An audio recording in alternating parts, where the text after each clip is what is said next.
embarking on a rather strange topic tonight. We're going to talk about UFOs. Now, this is an area that most people tend to relegate to the demented or incompetent or fringe type people. And yet the entertainment industry, of course, has picked up on this with the a crop circle thing called Signs, which many of you may have seen. And also Steven Spielberg did a mini-series called Taken, focusing on the abductions and so forth. And while these things are interesting entertainment, they are replete, of course, with all kinds of misinformation and legends and half-truths that get mingled with facts so that it's really just entertainment.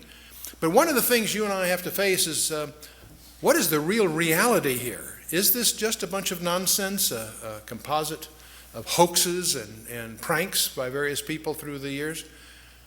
Or is there something really going on? One of the things we want to explore a little tonight is, are the UFOs real? And if so, where are they from? What's their agenda? Are they friendly or hostile? And most important, what does the Bible say about them? So we're going to explore that tonight as we go forth on our exploration of UFOs and this strange term, the Nephilim. What is that all about? But before we start, since we are dealing with a very, very complicated area, an area where many of us have already formed opinions, let me remind you of there's a principle. According to Edmund Spencer, he articulated this: there's a principle which is a bar against all information. It's proof against all argument. And it's something which cannot fail to keep man in everlasting ignorance. And that principle is condemnation before investigation. So one of our challenges as we go into this very complicated topic is to set aside our prejudices and presuppositions, and let's see what we can find out. Now, the same idea is not only articulated by Edmund Spencer, but it also is in our collection of Proverbs by Solomon, who reminds us that he that answereth the matter before he heareth it, it is a folly and a shame unto him.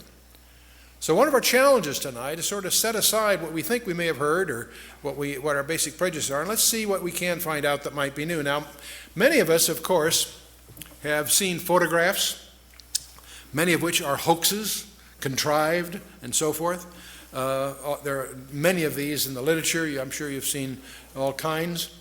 The problem is that not all of them are. It may surprise you to learn that there are over 3,000 authenticated photographs in the classified community that are authenticated. So what's really going on here? See, the problem we have in researching this area is there is so much that's uncorroborated. There's a lot of deliberate disinformation, and certainly a lot of data which is unreliable. And the problem is, when you strip away the hoaxes and you strip away the nonsense and you set aside the uncorroborated, there still is too much to ignore that is substantiated, that involves multiple reliable witnesses, including multiple radar sightings. And radars generally don't have hallucinations. And this idea of being plotted simultaneously on multiple radars is something that should get our attention. And now, give you one example. Back on June 18th of 1997, there was a strange vehicle that appeared over Phoenix, Arizona. In fact, went over most of the state at about 30 miles an hour, which is very slow for an airborne vehicle. There were some that said they felt they could have hit it with a ball that seemed that close as it went over. And it created quite a stir. And on March 13th, there were sightings all the way from Casa Grande and Chandler all the way up through the northern part of the state, Prescott and so forth. So it wasn't just a local phenomenon, and it created quite a stir. Now, the governor of Arizona made a big mistake by treating a press conference the following morning lightly, as humor. And it didn't go over very well because people were upset because they were getting stonewalled by the government. Even though there were denials by the Air Force, they saw the fighter jets sortie after them and so on, so it created quite a stir. It wasn't picked up in the national media it was picked up, of course, substantially in the local media, that is in the state of Arizona. And one of the things that's strange about this is that it happened in March of 1997. It didn't show up until June 18th. And what's strange to me is not just the event that happened in March, but there was no word about it in the national media. But then for some reason, no obvious reason, on June 18th, it was on the front page of USA Today. That's where this picture came from. It was on the NBC, CBS, CNN, all the major networks had this brief comment about what happened. What was puzzling about it didn't happen on June 18th, it happened back in March. And I haven't been able to determine what triggered the news media to make it a big event at that time. It's one thing it does demonstrate is how the news is managed, because all the networks pick it up at the same time for no ostensible reason. But as we talk about these kinds of things, sooner or later, we have to focus on the Roswell incident. And many of you realize that approximately July 4th, a few days following maybe, some object, that's in 1947, some object landed near Roswell, New Mexico. And Sheriff George Wilcox contacted the Roswell Army Airfield regarding wreckage that was discovered on Max Brazel's ranch, or in that area. The Army seals off the area and confiscates everything that was there. And on the 8th of July, Colonel William Blanchard, who was commander of the 509th Bomb Group, that was our primary atomic bomb group in those days, he issued an official press release stating that the wreckage of a crashed disk had been recovered. Now, this press release went out early enough on July 8th to be picked up by 30 newspapers across the country. And so it is. And this is a snapshot of what it looks like. The RAAF captures flying saucer on ranch in Roswell region and so forth. And no details of flying disc are revealed, et cetera, et cetera. Except within hours, something very strange happens. A second press release, which had tried to rescind the first one, was issued from the office of Brigadier General Roger Ramey, who was commander of the 8th Air Force. He resides at Fort Worth Army Airfield in Texas, which is about 400 miles away from the incident. But within hours, General Ramey issues a countermanding release, and he claimed that Colonel Blanchard and the officers of the 509th at Roswell had made an unbelievably foolish mistake, that somehow they incorrectly identified a weather balloon and its radar reflector as the wreckage of a crashed disk. Now, frankly, everyone that heard this, that thought about it a little bit, realized that was just a very contrived cover story. And this press release that in effect hit the next day by General Ramey caused, it was in effect a denial, did not explain why they confiscated everything, why the whole subject has been classified to this day. And now what that really did, this absurd cover story, frankly, just fueled the 50 years, the intervening 50 years of conjectures and all kinds of anecdotal testimonies of people who were involved peripherally. All kinds of stories have been echoing throughout this half century that's transpired since July of 1947. And the stories typically maintain that there were 4 alien occupants of this disk, that 3 of them were dead, 1 was still alive. All these presumably were taken off to the Never land of military security, and there's all kinds of stories that are too preposterous to really accept, and yet it continues. The great mystery about, when I travel, one of the most often questions I get is, what really happened at Roswell? Well, we don't really know what happened at Roswell. It's been classified, and we'll talk about that a little bit. We do know something that happened 9 months after the Roswell incident.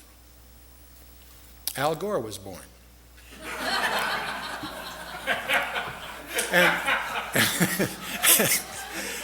And it turns out he really was. The Roswell incident occurred nominally about July the days following July 4th in 1947. His birthday is March 31st of 1948, and that makes a cute quip, because every audiences always seem to enjoy that kind of a crack. And obviously, I'm not being serious, that there's a linkage, really. But in any case, there is one reason I want to dwell on this a little bit, because for 50 years, people have conjectured what really happened there, and the Air Force has contrived one thin cover story after another over the years, each one sillier than the first, each one easily refuted by anyone that does a little homework. So you wonder, why is this thing still classified? Several presidents and half a dozen congressmen have tried to crack the security surrounding Roswell to no avail. What could have happened there that is still to this day regarded as an item of national security? And now, interestingly enough, just in the last few months, there appears that we now have what some people would call the smoking gun. There is some tangible evidence that's finally emerged that there was a crash of some kind, and it did have victims of some sort. You see, when General Ramey at Fort Worth issued that cover story, the press was present, and many pictures were taken. And James Bond Johnson of the Fort Worth Star-Telegram was among them. And on July 8th, he took a photograph, which a number of the photographs happened to show General Ramey clutching a sheaf of papers in his hand that apparently was a communique to Washington, D.C., and he happened to have that in his hand while he was going through this explanation and demonstrating that this really was a weather balloon. They had some props there that they showed and so forth.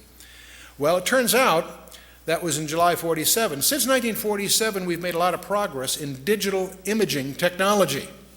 And this sheaf of paper that was photographed was analyzed with a digital photo scanner and enlarged and enhanced the words printed on the folded piece of paper. And then using a program for digital enhancement and analysis, it's now been reported on Associated Press on November 22nd of the year 2002 that David Rudiak was able to identify several key phrases on that sheaf of paper that General Ramey was clutching during that press conference. There's a phrase, the victims of the wreck, and also the phrase, in the disk they will ship.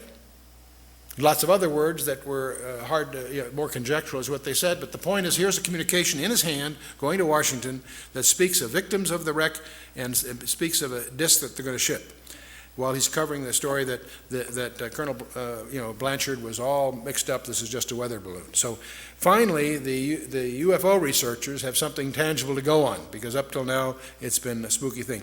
Let's shift a little bit from 47 to July 19th through the 26th, about a week. In 1952, I happen to remember this vividly because in June 30th of 1952, I was entering the United States Naval Academy, so I was a plebe, a plebe at Annapolis when this was in the papers and much talked about at the time. It turns out a number of UFOs harassed Washington National Airport, which in those days was the only airport there. We didn't have Dulles, this is before Dulles, and also Andrews Air Force Base, so badly they had to shut down the air traffic. And this went on and off and on for a week.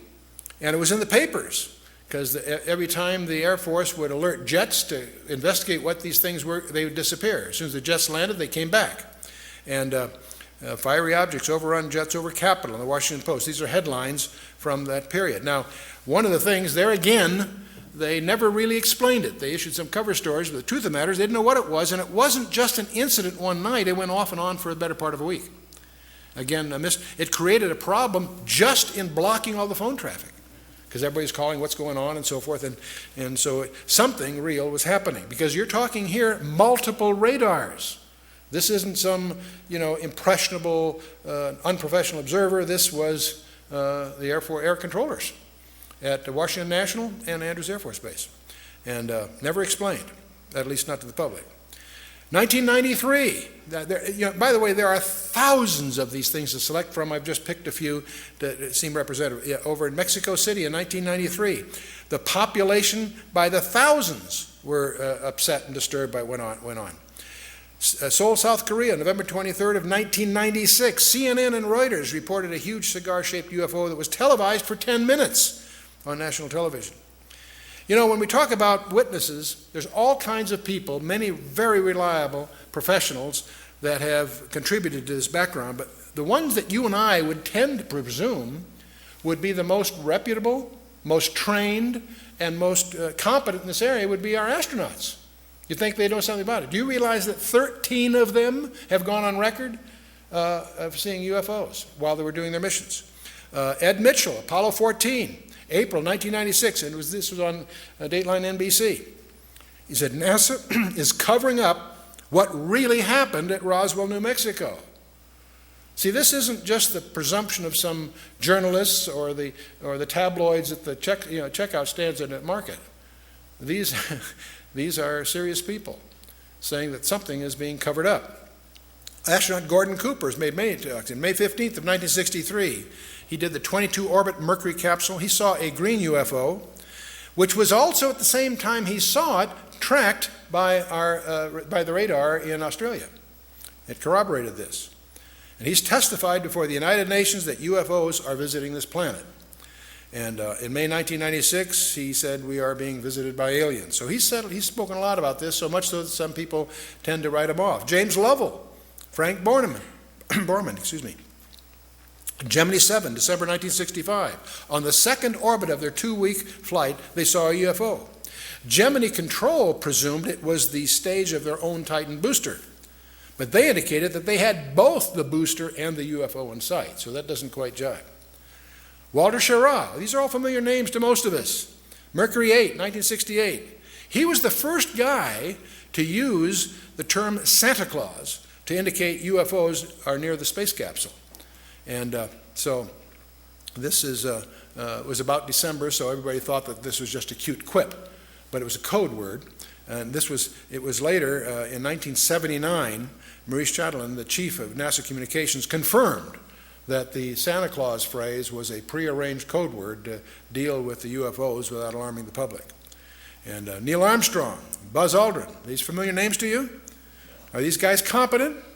On Apollo 11, July 21st, 1969, both apparently saw lights in and on a crater, and there are unconfirmed reports that there were other spacecraft there. Some of this is classified, gets classified quickly, so we're treading on dangerous ground. But they have said 2 large objects, we're watching them. And Armstrong is quoted in some reports of a CIA cover-up. Now those reports get squelched, of course, so it's hard to separate what was just urban legend and what really happened.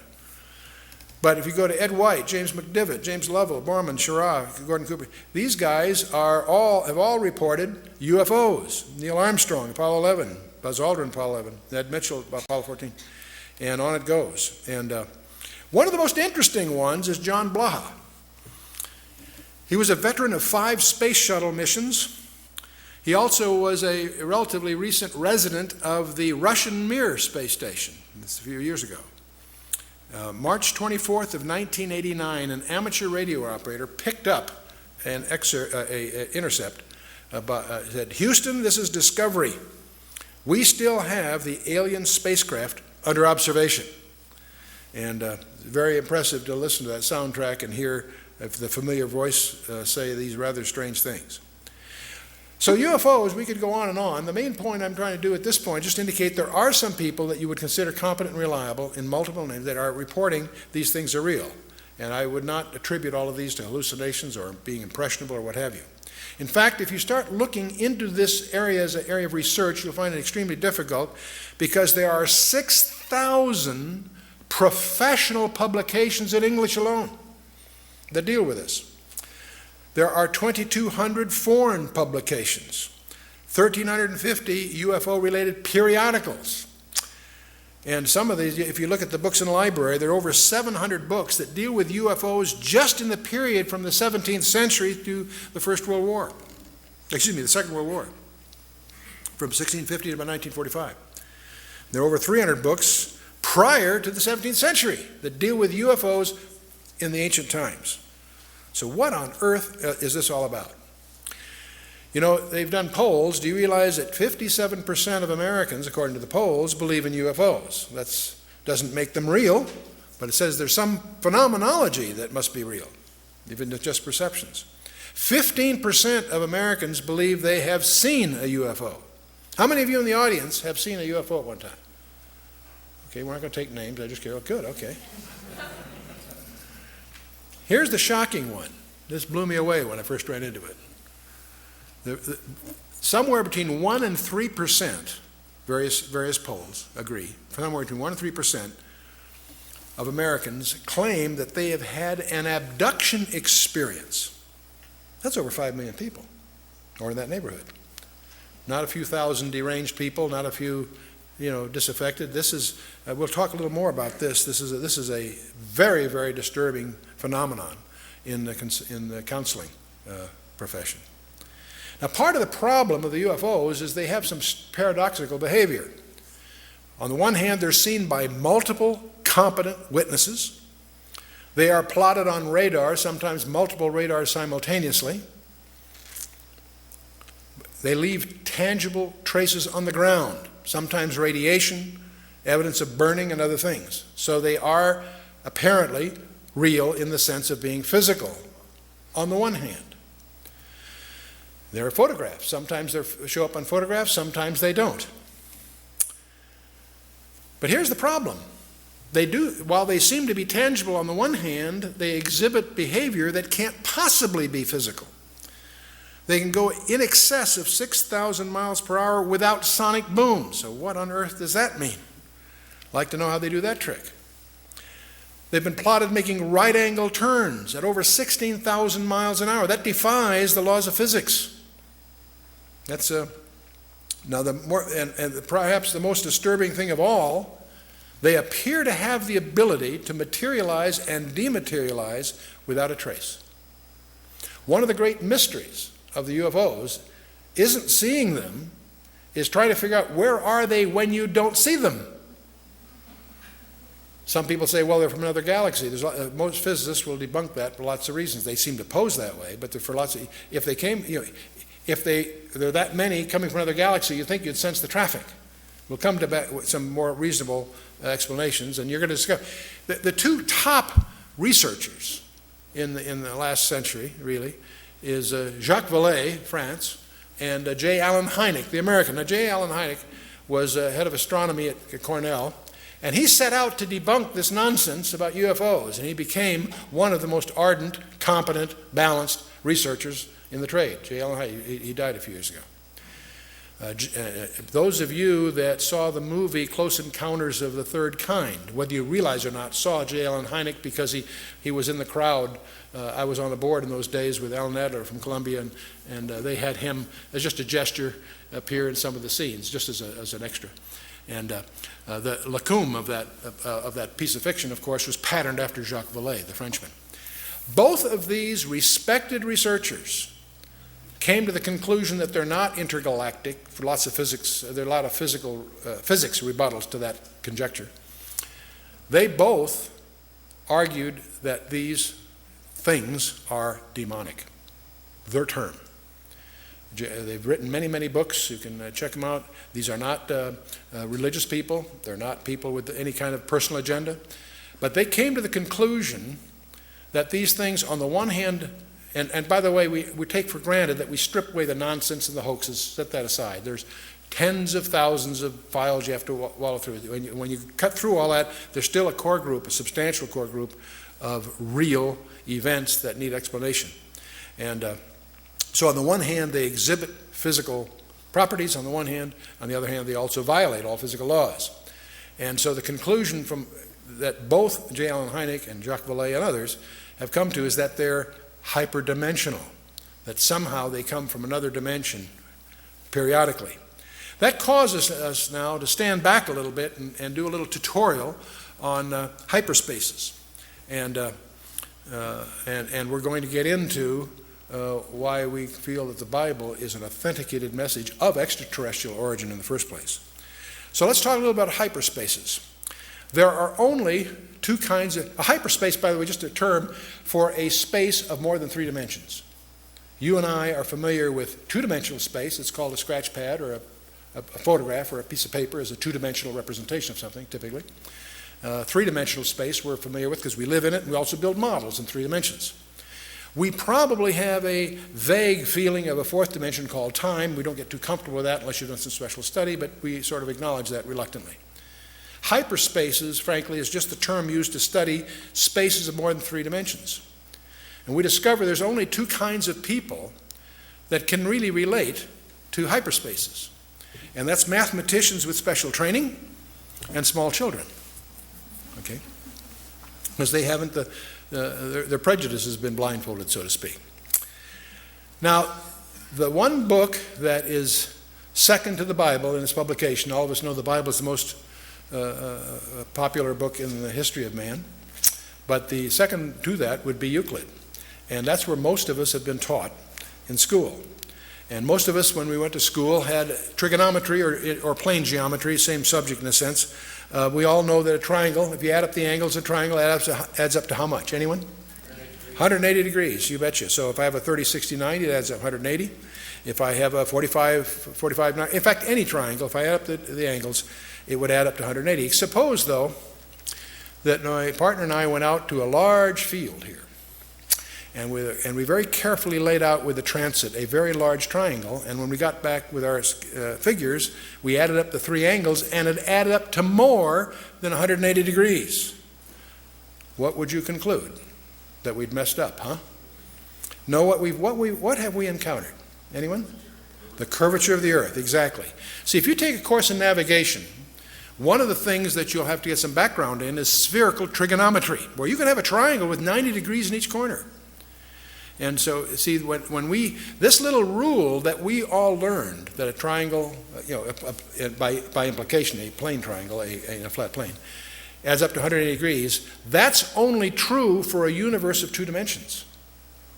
So when you find that rule violated, it's a hint that you've encountered an additional dimension. And Dr. Einstein made history with that insight, because he was grappling, of course, with the nature of space, and he realized that length, mass, velocity, and time are relative to the velocity of an observer. In 1915, he generalized that, basically discovered that there's no distinction between time and space. And perhaps the most important thing from the general theory of relativity, we won't get in the math, of course, but is to realize that time itself is a physical property. You and I do not live in 3 dimensions. We live in at least 4. In fact, we now discover much more than that. But this idea that Einstein recognized as he grappled with the properties of space, that there's an additional dimension required, and he went to 4 dimensions to resolve the time issue. And his theory of relativity has been confirmed over 12 different methods to over 14 decimals. So it's no longer really a theory. It's well-accepted basis in certain fields of science. So when we need to go beyond Euclid, which of course deals just with 3 dimensions. And in June 10th of 1854, the most important lecture in mathematics was given by George Riemann. He invented a thing called metric tensors. And that tool that he developed proves to be one of the most profound tools in advanced physics. And it took over 50 years, in fact over 60 years, for Dr. Einstein to use that tool to develop his 4-dimensional space-time. And it's too bad that Einstein went to his death frustrated by not being able to solve certain problems, which if he had applied the technique going to 5 or more dimensions, they would have yielded. It took his successors to do that. Because in 1953, Kaluza and Klein both developed more than 4-dimensional models which integrated light and supergravity in a model. In 1963, 10 years later, Yang and Mills both developed what they call Yang-Mills fields, which reconcile electromagnetic and nuclear forces. That physicists are pursuing some way to integrate all that we know about the physical universe into a common model. And in as early as 1984, and it's still a current conjecture because there's still problems with it, but scientists now generally believe that you and I live not in 3 or 4 or 5, but in 10 dimensions. And If you read in this area, you'll encounter superstrings and such, and we have briefing packs on this for those that want to get into it more. The point being, we need to understand that the three dimensions you and I are familiar with are not all there is. There's more. Let's imagine you and I can't move up. It'd be futile for me to try to communicate 4, 5, 6 dimensions to us together without having more mathematical tools. But what we can do is we can go the other way, and it may stretch our horizons here a little bit. You and I are three-dimensional beings. Let's imagine a two-dimensional world. That would be like a large tabletop or a large flat plane. Now, and let's imagine that two-dimensional world populated by two-dimensional people.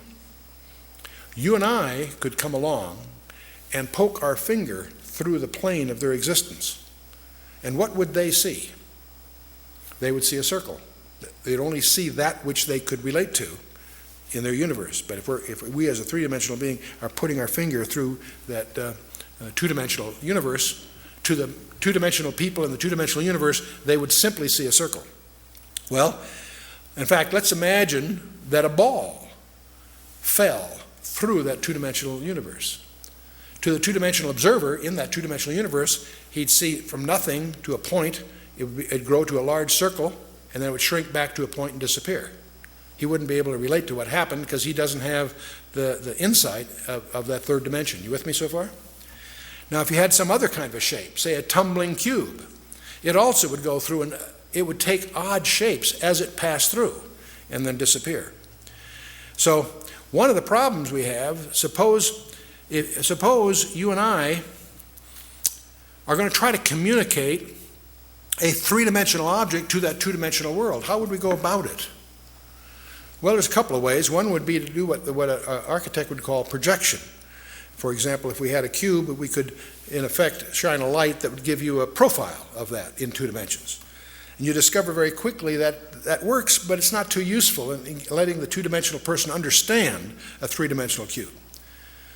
So there's another way you could do it. You could take a three-dimensional cube and you could unravel it. You could take it and just unfold it and lay it out, and that would be a way to communicate to this two-dimensional person what this three-dimensional cube is like. But you'd quickly discover as you try to do that, his understanding is likely to be incomplete. You say, Chuck, what's all this got to do with anything? Well, let's talk about a 4-dimensional cube. That's called in mathematics a Hinton cube, and there are such things. The only place I know of it, it's called a tesseract. That's an unraveled Hinton cube. This is a 4-dimensional cube unraveled into 3 dimensions. You say, gee, what good is that? There's only one place I know of where this has actually been used constructively. And amazingly enough, it was by Salvador Dali. I never realized what a sophisticated mathematician he was, but in his Corpus Christi painting, he actually has Christ on a 4-dimensional cube as a cross, and implying his mastery over time as well as space. And I imagine there's probably not one observer in 100 that really understands the sophistication that Salvador Dali was demonstrating by this piece of abstract art. But that's a Hinton cube or a tesseract, and that's the. But anyway, let's get back to hyperspaces then. The main point I want to get across: you and I live in 3 spatial dimensions, and that time is a physical property. That's very important to us in our ministry because we know that the Bible is an integrated message. 66 books penned by 40 guys over thousands of years. And yet it's integrated, and not just thematically. The very design of the text itself evidences integration. But what's mysterious about that integration also implies that the origin of that message is from outside the dimensionality of time because of the nature of its structure, its use of writing history before it happens and so forth. So that's very important. Now, in particle physics, they talk about 10-dimensional strings as the nature of our universe. What fascinates me about that is that that's exactly what 2 Hebrew scholars back in the 12th century, predicted just from their study of Genesis 1, is that we live in 10 dimensions, 4 dimensions are knowable, and 6 are not knowable, to use their jargon. But in any case, the suggestion, it's the only one that we've encountered that really can reconcile what we think we know, is that the UFOs apparently are hyperdimensional. They apparently can enter our dimensional under certain conditions for certain periods of time. And so let's see. Now there's another aspect I'd like to touch upon about the whole UFO area. And getting back to the Roswell thing, why on earth is Roswell still classified? Why can't the American public or the world public be informed about what's really going on? It's all tightly classified. Well, back in 1984, an event occurred that deserves some comment. In 1984, several documents emerged within the UFO community. One was a briefing addressed to President-elect Dwight D. Eisenhower by Rear Admiral Roscoe Hillenkotter, and it was dated 18 November 1952. And there was also a special classified executive order signed by Harry S. Truman to the Secretary of Defense. In those days was James Forrestal. It was dated 24 September 1947. And his letter apparently authorized him to establish a board of suitably qualified persons to be answerable directly and only to the President. And the code name for this august group of appointees was Majestic 12. That was the code name. And these documents, all kinds of documents show up, CIA documents and other things, including this memo that signed by Harry Truman establishing this august group. Now, who were these group called Majestic 12? Well, one, of course, was Secretary of Defense James Forrestal, Rear Admiral Roscoe Hillenkotter, who was prominent in those days, Dr. Vannevar Bush, who was probably the most famous scientist of the period, General Nathan Twining, head of the Air Force, General Hoyt Vandenberg, General Robert Montague, and a number of civilians that you may not have heard of, Dr. Detlev Bronk, Dr. Jerome Hunsucker, Mr. Sidney Sowers, Mr. Gordon Gray, and Dr. Lloyd Berkner, and one guy we will talk about a little bit is Dr. Donald Menzel. And these were, when Forrestal died, by the way, in 1949, General Walker Smith replaced him. But these 12 people apparently were known in the classified community, it would seem, as Majestic 12. Well, these are interesting people. You see, of these 12 people, there was Secretary of Defense, of course. 3 of these people were the first 3 directors of the CIA, the Central Intelligence Agency. Actually, the Director of Central Intelligence, that was a successor to the Office of Strategic Services, the OSS, which later became the CIA. 5 of these people were top scientists in aviation, research and development, and astronomy. All of these people held the highest security clearances anyway. Let's talk a little bit about Admiral Hillenkotter. Turns out, he was not simply a Navy man. And by the way, I want to mention something. A lot of people have heard about Majestic 12. And a lot of people also understand that it's been all debunked. But we're indebted to a very, very patient, thorough, diligent researcher by the name of Stanton Friedman, who published a book on this. And what he did, he developed dossiers, spent 20 years developing dossiers on each of the 12 to try to understand as much as he could about their personal lives. Rear Admiral Hillenkotter was not simply a Navy man. He was the first director of the CIA, which was also established, interestingly enough, in September of 1947, just months after the Roswell incident. He retired from the U.S. Navy in 1957 and soon was appointed on the board of governors of NICAP, which was considered the most influential UFO organization in the 50s and 60s. Dr. Vannevar Bush, this is a name you probably heard. He's a world-renowned research scientist. He was the head of MIT between the 2 world wars and head of the Office of Scientific Research and Development. He led the development of the atomic bomb, the proximity fuse, radar, and 100 other high-tech systems with military applications. See, that's why he's so well known. He was also well known for establishing a policy of compartmentalization of classified work. It was previously the style in research labs to give people a lot of freedom of movement. And he was the one that saw the need for compartmentalizing, letting scientists have only the information they need to know so that they could control the transit of information within the organization. So this whole idea of, we're going to talk about compartmentalization here shortly. Well, this whole MJ-12 there are two kinds of people, those that have never heard of MJ-12 and those that know that it was just a hoax.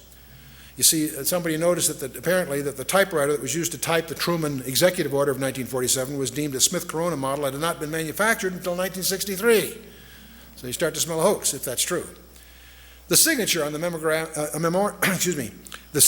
memorandum had apparently been photocopied from an unrelated letter that Truman wrote to Vannevar Bush back, written in 1st of October of 1947. So you get the impression this thing was just a hoax. There are other anomalies that were noted and published in various media, so it quickly, within the UFO community, in just a few years, it was recognized by everyone that these documents were just fakes. And so most people either never heard of MJ-12 or they, quote, know, close quote, that it was just a very elaborate hoax. Until Friedman comes along. Stanton Friedman, he was a nuclear physicist. He spent over a decade painstakingly probing 15 libraries and archives, and he now has cast significant doubts about the doubters. He has refuted most of the documentation quibbles that were raised by the skeptics, but more importantly, he compiled detailed dossiers on each of the 12, and he's made some intriguing discoveries. See, by collecting the details on each one, some very interesting corroborations have emerged, and these are all published in his book, Top Secret Magic, in 1996. Let's take General Nathan Twining as an example. He had been scheduled to fly to Seattle on July 16th of 1947 to review the new B-50 bomber that was being built by Boeing at that time, and also to do some fishing with some old friends. So that was all scheduled for some time. Suddenly, General Twining canceled his Seattle trip and headed for New Mexico on July 7th. This is billed as just a routine inspection, but that doesn't jibe with the apparent urgency to upset all these other long-laid plans for no apparent specific reason. It's also interesting that on July 9th, President Truman met with New Mexico Senator Chavez with no reason given. So you get the feeling behind these calendar entries there's something going on. Another interesting guy is Donald Menzel. He apparently, Friedman discovers, led a double life. As a UFO debunker and a distinguished astronomer in public. He was a well-known astronomer. He also ran around poking holes at these UFO conjectures that were going on in those days. But it turns out he was also a linguist, a cryptographer, and a consultant to the National Security Agency and the Defense Intelligence Agency for more than 30 years, and this was not known in the public. This is something Stanton found out by doing his homework.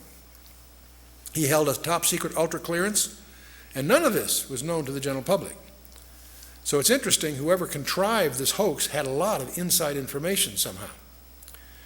Now what's also provocative is Dr. Menzel, he gave some technical explanations disputing some UFO incidents that often were not scientifically defendable, especially for a guy like him who is a competent technologist. So it's strongly suggestive that he had a private agenda of disinformation as part of his job. So at this point, it may be useful to highlight, again, this is a little tutorial, which I'm going to call the anatomy of secrecy. How do you make something secret within the government or military community? Well, the first thing, you can define the content of what's going on as secret or top secret or whatever level is justified by the content of the material. If there's a contract, the content of the work can be classified secret, top secret, what have you. But let's assume you're really serious about making this especially secure. The other thing you can do is called compartmentalization. You can compartmentalize the project. Now, how do you do that? You make the existence of the contract classified. And these are usually in the intelligence community, and that's why they go by a nickname. They're called black programs from the intelligence side. These are great contracts to get because your competitors don't know they exist. So they're sole source, and they're considered attractive contracts. See, I have served as chairman of the board of 4 different publicly traded defense contractors. And several of these were companies that had their primary commitments in deeply classified work and obviously included compartmentalized programs. But I have to tell you, I was startled. I spent 30 years in the strategic community, both in the Department of Defense community directly and also, as I say, on boards and of publicly traded defense contractors. And I have to tell you, it was late in that 30-year career that I discovered, much to my amazement, there is another level of security, and that's where you make the existence of the customer classified. And I was in one of those projects, and it was a very, very strange meeting. We had our little company that was publicly traded, but not a large company, was competing for a particular procurement, and the head of that particular division asked me, as chairman of the board and controlling shareholder, and so on, to be present at the meeting, along with our banker. The vice president of First Interstate Bank was there, and as we in this conference room, 3 guys come in with business cards and give us their business cards, High Technology Research Associates or something like that, but quickly explain that that's just a cover, and we're not surprised. That's what's known as a cutout, a shell corporation that they're using for certain purposes, and they explained to us that. We're down to 2 companies, ours, which is a smaller company, and another large company. One of the 2 companies is going to get, this is like on a Wednesday or Thursday, on Monday, one of these companies will be phoned and get the contract. And we're in the running. Okay, that's exciting. But then they explain that they're very embarrassed because we'll get a verbal okay on Monday if we win. But we'll have to start work right away to make the timing, and they won't be able to get paperwork to us for maybe 60 or 90 days. They're embarrassed, but it takes that long to get the kind of paperwork we need. And so the problem is we're going to have to start on a verbal go-ahead before we have paper. And the problem with that is that they looked at our financials, and we weren't that financially strong to undertake that kind of a commitment.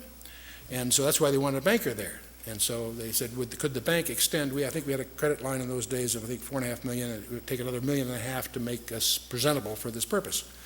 And so they asked the bank if the bank could increase our credit line for $1.5 million. The banker very naturally said, "You don't tell us who you are, and you won't tell us what it's all about." The answer is no. And so we're at a stalemate because, as it stood, we wouldn't be qualified. And I turned to the vice president of First Interstate Bank. I says, "You people have my personal financials." In those days, I had money. That's before I got in my project with the Russians. But anyway, that took me down. But the point is, in those days, I had a net worth. I says, you have a net worth. If I guaranteed the incremental loan, would the bank willing to go along with this? And he said, I can't. He says he didn't have the authority, but we go downtown. He says they'd probably go along with that. So I turned to the customer. I says, if I can pull that off in the next 24 hours, would that suffice? And they said, sure. So that's exactly what we did. I went downtown the next morning to First Interstate Bank. We signed some papers. And I guaranteed an incremental $1.5 million on the existing $4.5 million loan on that Thursday or Friday, whatever it was. And that Monday, we did get a phone call, and we won this contract. And that was it turned out to be the electronics for the B-2. And it was 18 months later that whole project got transferred to Northrop. But prior to that, it was in an organization whose existence is classified. And so it startled me to discover that there's a whole procedure. There are cost recovery procedures, there are courts, there's all the necessary infrastructure to make this all work is in place, and it's all highly classified to protect even the existence of the customer. That's the 3rd level, if you will. You follow me? Well, one of the things that I want to, when you start talking about this, with that kind of a structure, how do you also really protect something that you're trying to keep secret? And one of the things you can do is have an active disinformation strategy. You not only keep it secret, you publish things to keep people from understanding what it is, discredit it, or whatever else. And we did that, for example, in the Manhattan Project during World War II. The very existence of our atomic bomb project, the so-called Manhattan Project, was hidden under a whole bunch of other cover stories and pseudo-projects. You went through certain doors, there were projects going on that really had nothing to do with anything, they were just a cover to hide what was really going on. Active disinformation. And one of the things I personally suspect is that's exactly what they did with MJ-12. It's very possible that they surface documents that have flaws in them, knowing that after a few months, few years, whatever, the diligence of researchers will discover that that couldn't have been that typewriter, that really isn't Truman's signature, whatever. So everybody knows that MJ-12 is just a big hoax. What a perfect cover. Ask anybody that's in this community about MJ-12, and they'll shrug it off right away. Oh, that's that hoax that surfaced in the 80s. Really? What a perfect cover. And obviously, if I think it's real, I think it's continued. It obviously has gone under new names and so forth. But I suddenly began to realize that the debunking of MJ-12 may be very well, there's a number of reasons I don't want to get into that caused me to suspect that that all was contrived. There have been some others like that, incidentally. So there's a continuing mystery. Why is somebody going to all this trouble to hide, for example, the Roswell stuff from after 56 years, whatever it is, 57 years? 2 presidents, 4 congressmen failed to penetrate the security surrounding the UFO-related issues. That's strange. By the way, a Canadian embassy inquiry was rebuffed in Washington, D.C., with the disclosure that the topic of UFOs enjoys a classification higher than our most secret warheads, the W-88s. They made an inquiry and they got turned down, but they made a mistake when they turned it down because they disclosed the fact that what they were after, which is some UFO information, was classified more highly than our weapon systems. Why? And now, by the way, just as we have Roswell in the United States, in England they have the famous Rendlesham Forest incident. And this is kind of interesting. On December 26th and 27th, the day after and then the next day of Christmas, in 1980, there's a forest that's right next to a U.S. air base and a Royal Air Base at Woodbridge in Suffolk, England. And in that forest, twice, 2 evenings in a row, a UFO landed. And it was seen 2 nights in succession. It was tracked on radar by many of the military sites around there. Many people were involved. They rolled out what they call light-alls. That's like a car-drawn trailer that has bright lights for various outdoor projects. They had that all set up when they landed. It was apparently scheduled somehow. And this was reported by Deputy Base Commander Lieutenant Colonel Charles Halt in a memo that was classified on both sides of the Atlantic. But a copy did get leaked out. And so just as we have our Roswell mystery, in England they talk a lot about Rendlesham Forest. What really happened there? There are lots of people involved, military, enlisted and others. So out of that have come all kinds of stories.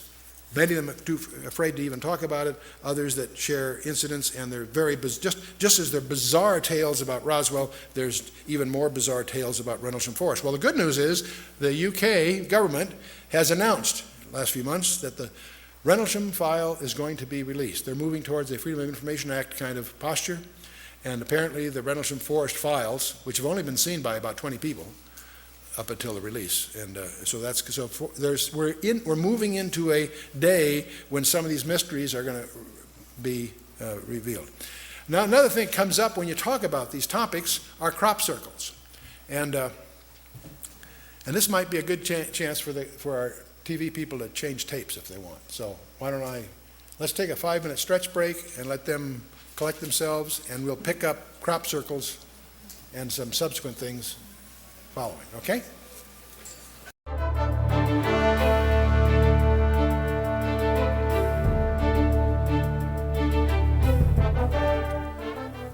Well, you can't talk about UFOs and that sort of thing without getting into the area of crop circles.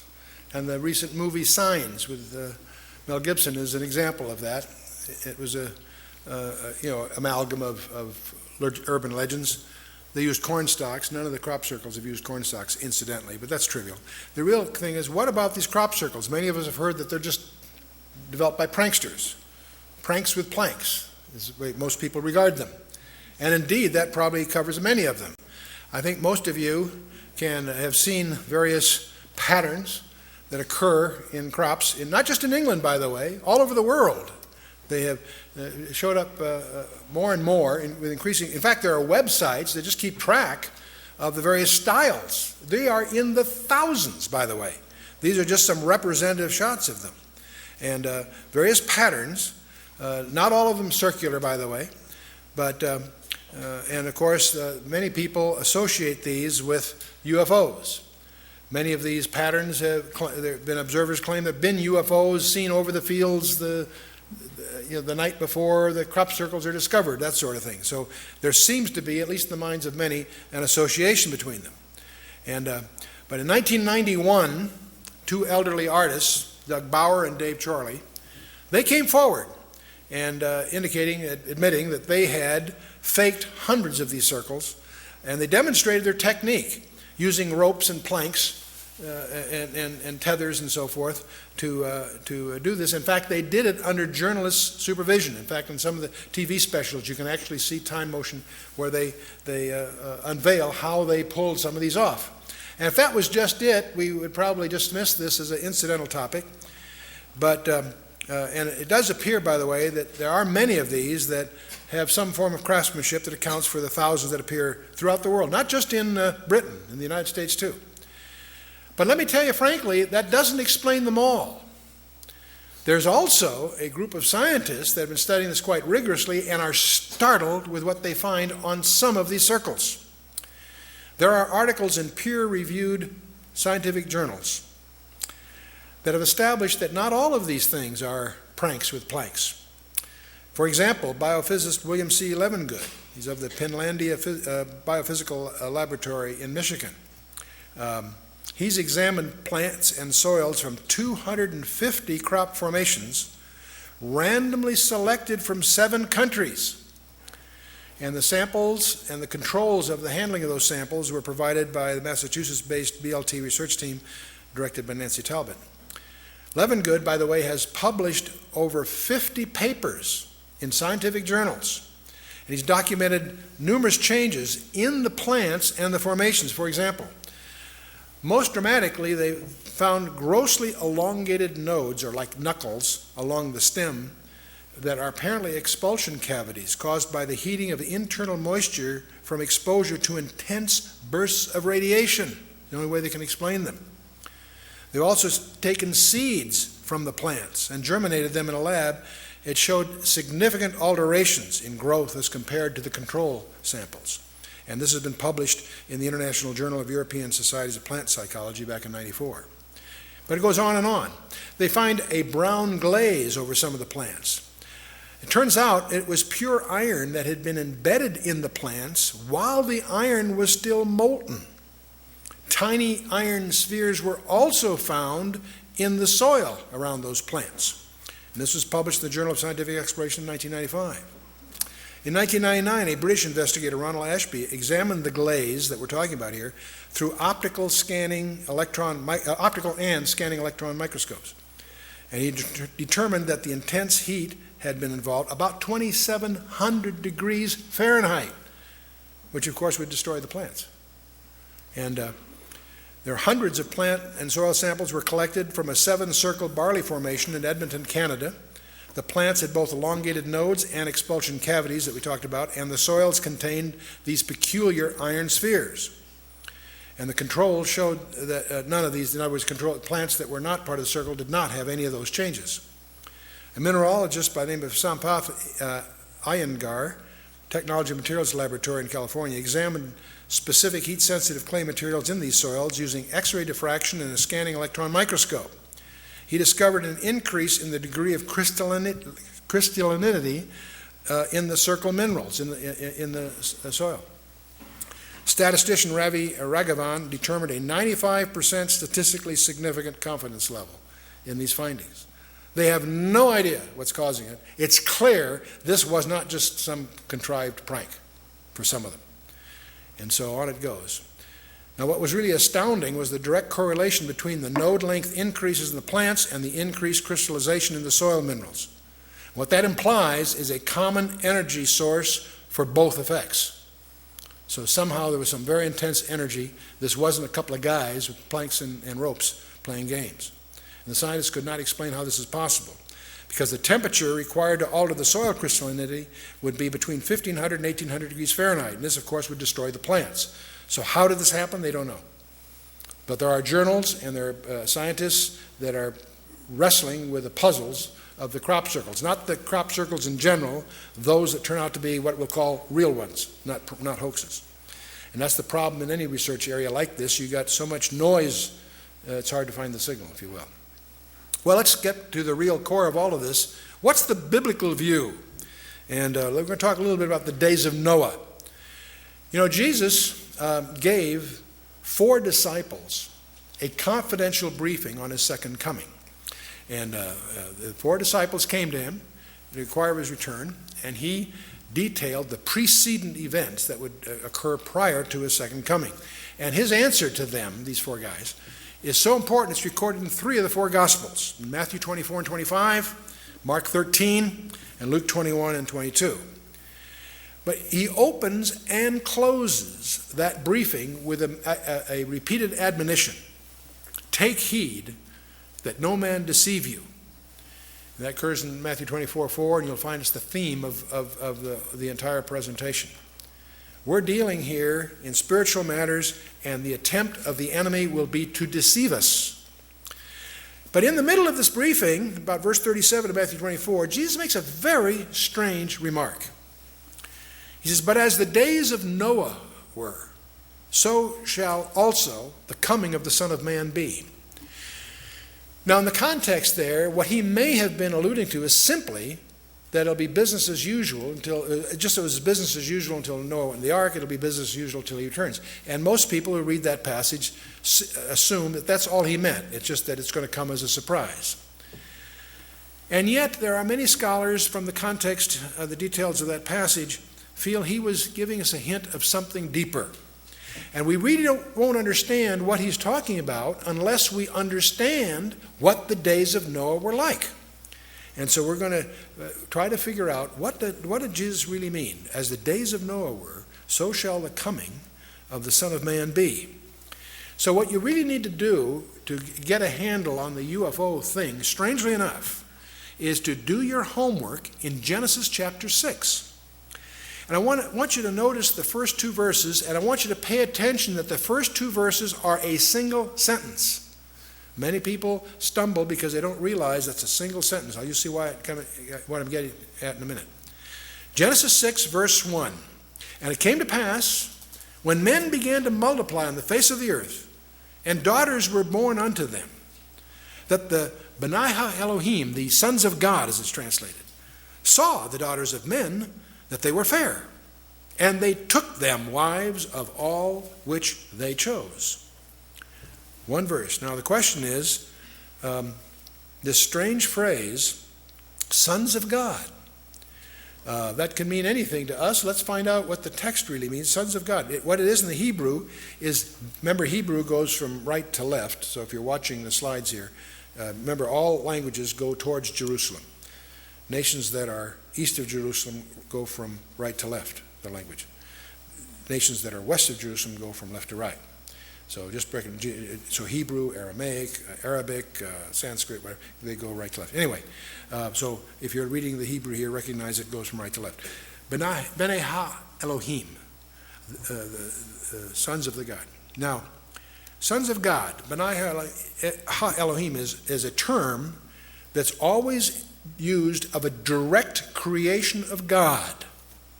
Adam was a direct creation of God. You and I, in the natural, are not. We're sons of Adam. That's our problem. That's what the book of Romans is all about. And but as many as received him, to them gave he the power to become the sons of God. The term has technical meaning in the New Testament as well as the Old. In the Old Testament, this term in the Hebrew, in Job 1:6, Job 2:1, Job 38:7, is always used of angels, because they are a direct creation of God. In the New Testament, also Luke 20:36. Also the book of Enoch. Now, don't misunderstand my use of this as a citation here. The book of Enoch was very popular from about the 2nd century before Christ to the 2nd century after. It is not an inspired book. I wouldn't treat it that way, but it is useful in understanding the vocabulary and the grammar of the time. And clearly in the book of Enoch, this term is used there also to refer to angels, and it deals with it greatly. The Septuagint, this is the translation of the Hebrew scriptures that went from Hebrew to Greek. If you were a Jew living in the time of say, the 2nd century before Christ, the enforced language worldwide, the commercial language, was Greek. Thanks to Alexander the Great and following, that was the common language. If you were a Jew in business anywhere in the world, you had to speak Greek to survive. You may have known Hebrew for religious purposes, but Hebrew was to the Jew in those days what Latin is to a Catholic today, basically a language for religious purposes. So one of the things, if you were Jewish in those days, what you would have liked to have had is a copy of what we call the Old Testament, the Tanakh, in Greek, so you could read it. And because of that, under Ptolemy Philadelphus, he funded the translation of the Hebrew Scriptures into Greek, started about 285 BC, finished about 270 BC, and the result of that work product, he got 70 of the top scholars. The word Septuagint is just 70, fancy word for Greek word for 70. He got the 70 top scholars to do the translation. It took about 15 years. And the result of that we have copies of. And it's known as the Septuagint translation of the Old Testament. And it gives us the benefit of the precision of Greek on some of these issues. So it's a very, very powerful resource for scholars. And the Septuagint also makes it clear that we're dealing here with angels, as we think of them.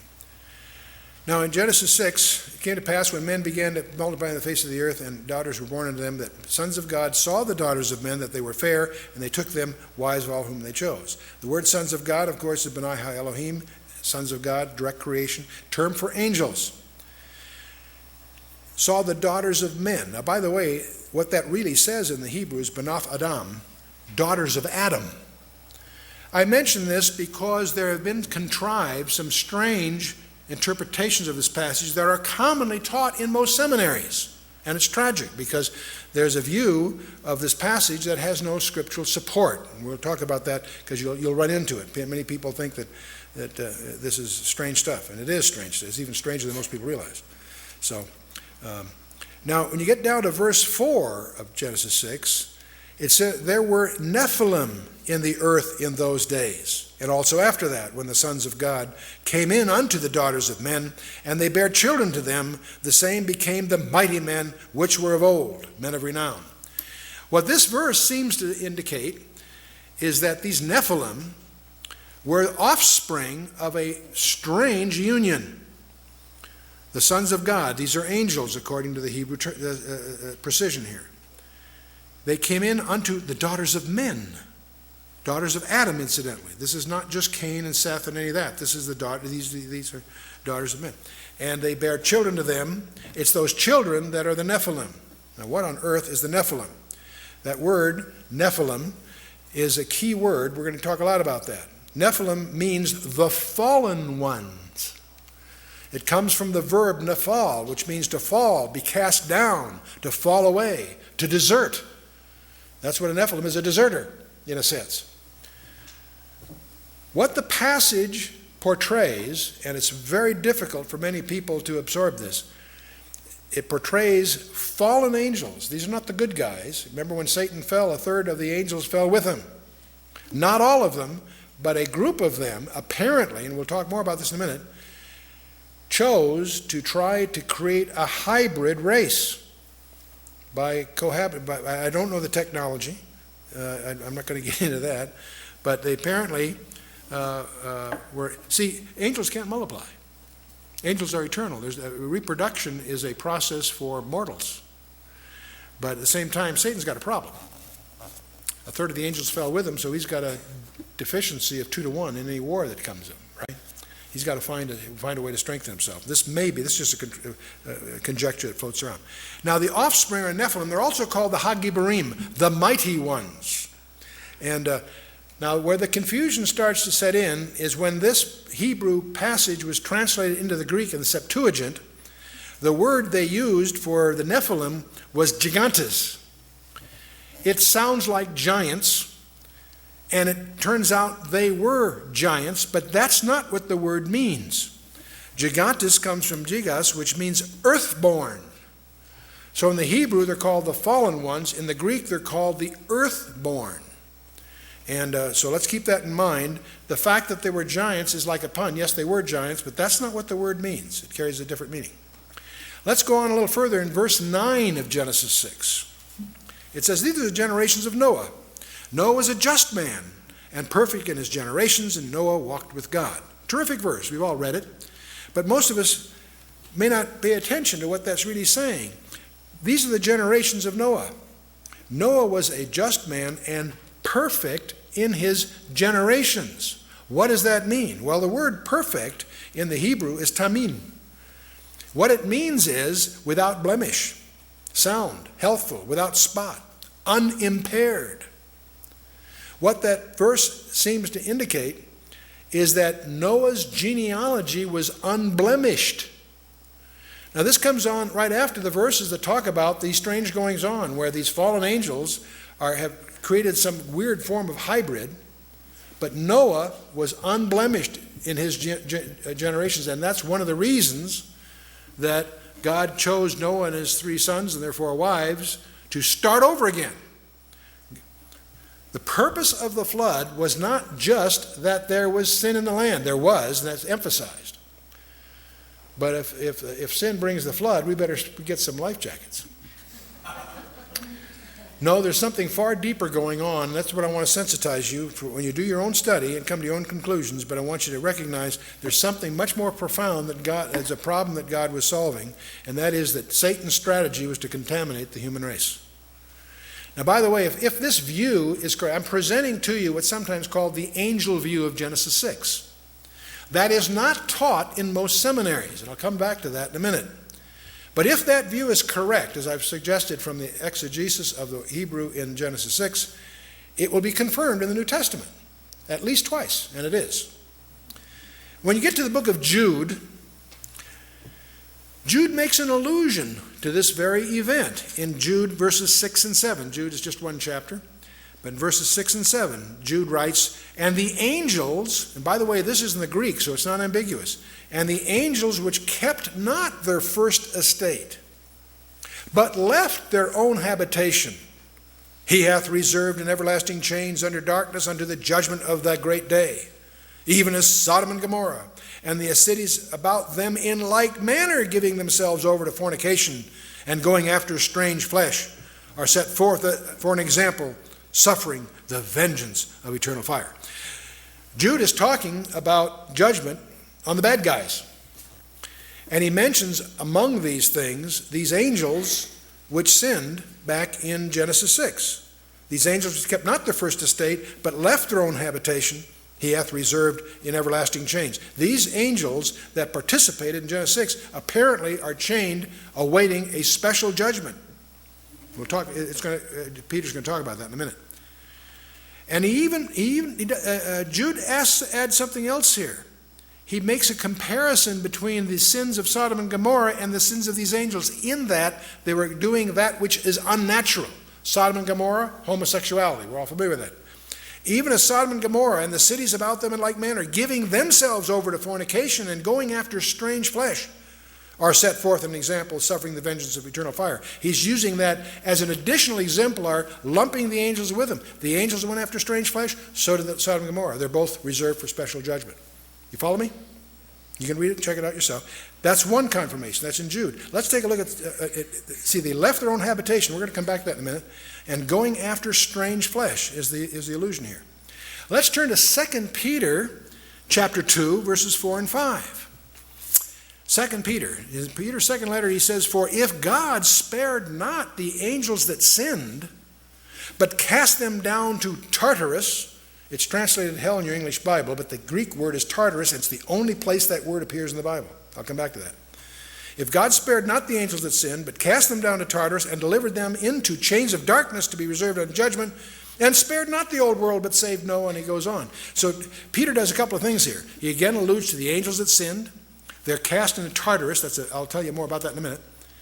And they're reserved for a final judgment. And spared not the old world, but saved Noah. In other words, he ties that event to the days of Noah. So he not only confirms Genesis 6, but he also links it to the days of Noah. Okay. The word Tartarus deserves some comment. The problem with this word is it doesn't appear anywhere else in the Bible, but it does appear in Greek literature. It's the Greek term for the dark abode of woe. It is the pit of darkness in the unseen world. It shows up, for example, in Homer's Iliad, where Tartarus is as far below Hades as the earth is below heaven. So where's Tartarus? I don't know, and I don't want to find out. So Tartarus was a term for a deep, special, it was regarded as far below Hades as the earth is below heaven. So it's where these angels are chained until the final thing. Now, if you study classic Greek mythology, you run into the Titans. These creatures in the legends and the myths were partly terrestrial and partly celestial. They rebelled against their father Uranus, and after a prolonged contest were defeated by Zeus and condemned where? Into Tartarus. Do you see a parallel brewing here? I'm going to suggest to you that the legends of the ancient Greeks embody the truth of what really happened in the past, that there were these strange creatures generating hybrids that the Greek called Titans. And we see Zeus in many forms. We see Atlas and Hercules. Atlas and Hercules from Greek mythology were what would be called in the Hebrew Nephilim, offspring of an intermarriage between a god and a woman. And so now these legends we obviously see in the Sumer culture, in Assyria, in Egypt. I'll show you a few things. In the Incas, the Mayan, the Epic of Gilgamesh, in the Persian mythology, and certainly in the Greek mythology, which most of us as products of Western civilization are familiar with. Also in India, Bolivia, South Sea Islands. Every one of these cultures, and the American Indians, every one of these cultures have legends of the star people. These people that came, these gods or demigods, whatever, came and cohabited with women and produced hybrids. I discover from some apparent experts in the American Indian culture that this business of holding a hand up saying how, that's Hollywood. But what apparently was the practice when they met a stranger was to hold up the hand so they could count fingers. They had a terror of the six-fingered people. And if you go to the ruins at Chaca, New Mexico, they have one of the exhibits there that you want to take a look at, that were famous pictographs. And among those pictographs, you'll find the fearsome six-fingered hand as part of that. I came across something else that's kind of, the Pawnee Indians have an account that you remember Buffalo Bill? His real name was William Cody. He wrote his autobiography in 1920. Very colorful guy. You can get his book, it's popular. But there's an interesting quote in his book by Buffalo Bill, Bill Cody, published in 1920. He says, while we were in the Sandhills scouting the Niobrara country, the Pawnee Indians brought into camp some very large bones, one of which the surgeon of the expedition pronounced to be the thigh bone of a human being. The Indians said the bones were those of a race of people who long ago had lived in that country. They said these people were 3 times the size of a man of the present day. And they were so swift and strong that they could run by the side of a buffalo and taking the animal in one arm could tear off a leg and eat it as they ran. I don't know what to make of that. It's in his autobiography. It's published in 1920. I don't think he was worried about UFOs and stuff, but it is a interesting allusion to the Indian legends. In the early country, Ashur, they always speak of the flying god of Ashur. And this diagram you see in many, many of the ancient monuments of a man with a bow, like Nimrod perhaps, and the wings. And you see this on the monuments. Here's an example of them. As you go through Egypt, this is a snapshot in one of the tombs of, I think it's Ramesses II, but you see in all of them. You'll notice on the headers of these passages, again you see a flying disc again and again and again as you go through Egypt. You look at the headers on many of these monuments. You look up there and you always see the flying disc, sometimes with a snake involved. And you see it again and again and again. Sometimes you see a person involved with these, and you even find the disc being transported from place to place. So this seems to be something more than simply a symbol of some icon that they're worshiping. Well, you say, gee, Chuck, this angel view is kind of strange. I hadn't heard of that before. You know, when our book was published, I got telephone calls from top executives of some of the Christian publishers that were angry, not at me, at their seminary background, because many of them are graduates of seminaries, and they were never taught the angel view. And that's disturbing. You may not agree with it, but it still should be taught as one of the alternative views. What most people have taught, you'll find it in many Bible handbook stuff, the so-called lines of Seth view. The idea that we're the sons of God really refers to the line of Seth, the leadership of the line of Seth.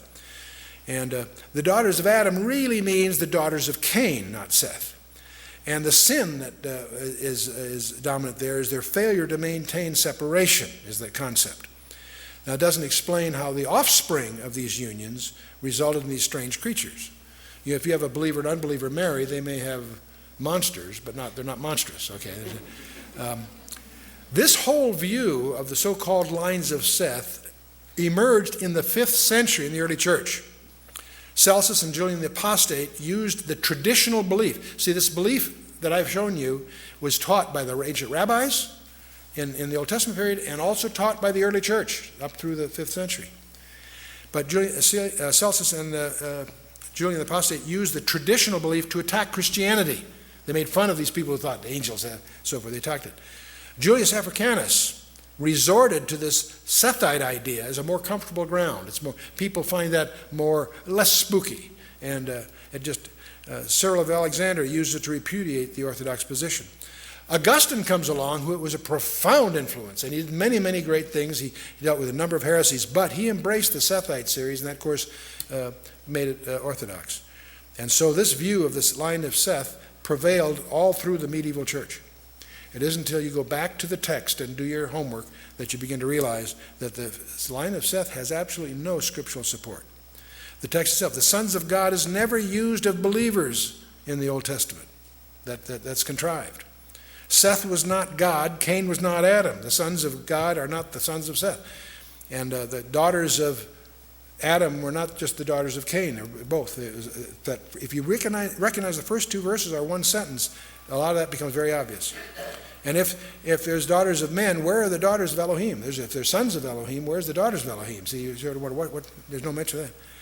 The grammatical antithesis is ignored, and I won't get into that here. But this idea of maintaining separation doesn't occur until chapter 11 of Genesis, not 6. It's 5 chapters later that we have the Babel and all of that.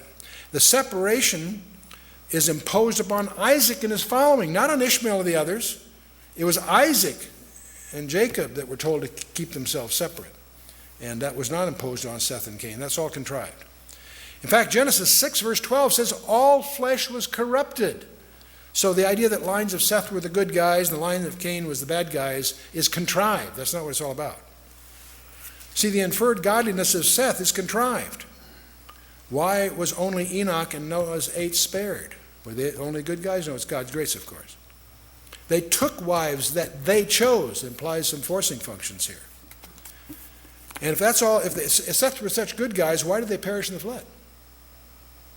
It doesn't compute. And Enosh, it was incidentally Enosh's, Seth's son, that initiated the defiance of God. Most people don't realize that because of mistranslation. Genesis 4:26 should read, then men began to profane, not call upon, profane the name of the Lord. So renders the Targum of Onkelos, the Targum of Jonathan, the major Hebrew rabbis, Rashi, Maimonides, and the rest, and of course Jerome. So the daughters of Cain, this is not a subset of the daughters of Adam. There's no basis for that. And the Cainites were not necessarily godless. You know, I always wondered in Genesis 4 why we have the genealogy of Cain. Because they're going to all perish in the flood. Why does the Scripture give us the genealogy? Well, there may be other reasons, but one reason is if you read the names, you'll find the name of God in them. You get the impression that Cain messed up, killed his brother, yes, but he raised his kids and grandchildren to worship God. He was a godly guy, and the names reveal that. So the idea that the descendants of Cain were bad guys is a contrivance of modern scholarship. And why are they just daughters of Cain? Were the daughters of Seth so unattractive? What's the deal here? So that's, of course... And of course, the death knell to this theory is that the unnatural offspring. What were the Nephilim then? See, they were supernatural offspring, the mighty men, the Gebarim. Does that mean only X chromosomes among the Sethites? There are no women of renown recorded. And what really made Noah's genealogy so distinctive? It wasn't contaminated by these goings on. And as I pointed out, we have these New Testament confirmations. We looked at several of them, and I won't get into that here. The angel view was the traditional rabbinical view in the Old Testament. The book of Enoch is just an example of their belief system, emphasizes that. The testimony of the 12 patriarchs, these are not inspired books, but they do reflect the thinking of the times. Josephus clearly understood this. The Septuagint clearly spells it out.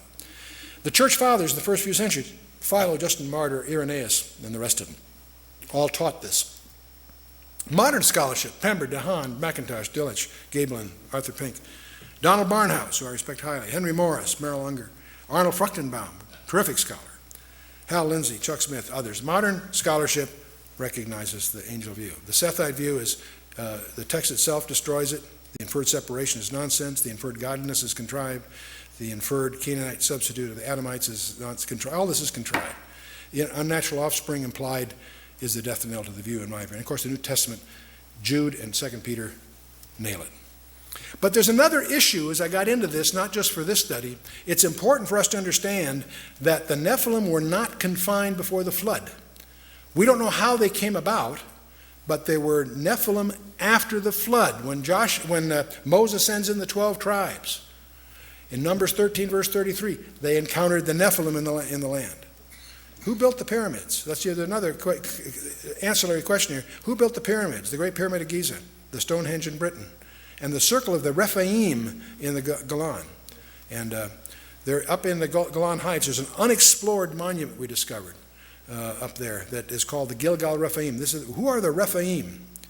And the Circle of Rephaim is 5 circles, 20-ton stones, about 155 meters in diameter, dated to about 3000 BC. It's built on a flat plateau. And by the way, you can only detect its architecture from above, strangely, and so forth. There's some others, too, that are, if you fly over that area, you see the hints of others. These have never been explored. And the point I want to get across, it startled me to realize that this is not simply a study in Old Testament ancient history. It is essential to understand, if you're going to understand your Bible, understand prophecy. You need to understand there were Nephilim after the flood.